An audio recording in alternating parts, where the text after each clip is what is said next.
নমস্কার, আমার ইউটিউব চ্যানেলে তোমাদের সকলকে স্বাগত জানাই। আর তুমি যদি আমার চ্যানেলের নতুন হয়ে থাকো তাহলে নিচে থাকা সাবস্ক্রাইব বাটনটি ক্লিক করে এখনই সাবস্ক্রাইব করে নেওয়ার অনুরোধ রইল আরও নতুন নতুন ভিডিওর জন্য, ইন্টারেস্টিং ভিডিওর জন্য। আজকে আমাদের আলোচনার বিষয় ভারতের নাগরিকত্ব। ভারতের নাগরিকত্বের বিষয়ে আমরা প্রত্যেকেই জানি কম বেশি যে সংবিধানের দ্বিতীয় অংশে 5 থেকে 11 নম্বর ধারায় নাগরিকত্ব সম্পর্কে উল্লেখ করা হয়েছে। এর মধ্যে লাস্ট অর্থাৎ 11 নম্বর ধারাতে ভারতের নাগরিকত্ব বিষয়ে আইন প্রণয়নের ক্ষমতা দেওয়া হয়েছে ভারতীয় পার্লামেন্ট তথা সংসদকে।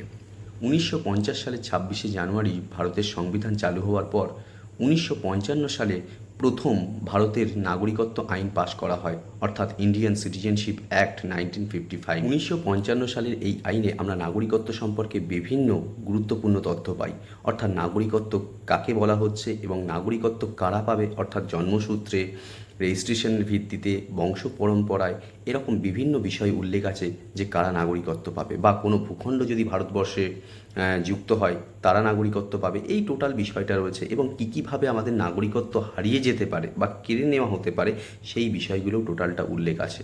অর্থাৎ নাগরিকত্বের একটা গুরুত্বপূর্ণ ডেটা কিন্তু আমরা এখানে পাই।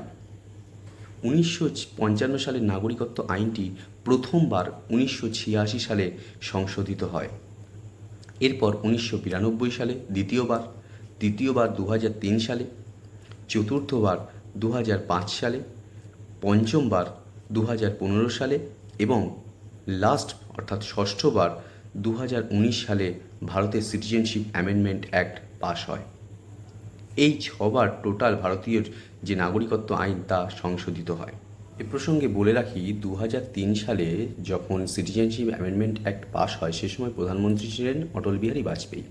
তার সময়ই এনআরসির বীজ বপন করা হয়েছিল, অর্থাৎ ন্যাশনাল রেজিস্টার অফ সিটিজেন্স, সেটা কিন্তু সেই সময়ের সংশোধনী আইনেই আমরা দেখতে পাই।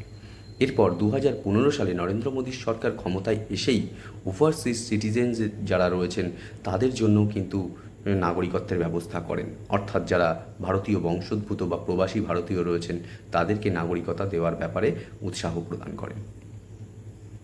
আমার এই ভিডিওটি ভালো লেগে থাকলে এখনই সাবস্ক্রাইব করে নাও। সাবস্ক্রাইব করা থাকলে মনে রেখো আমার নতুন ভিডিও প্রথমেই তোমার চ্যানেলে চলে আসবে। ধন্যবাদ।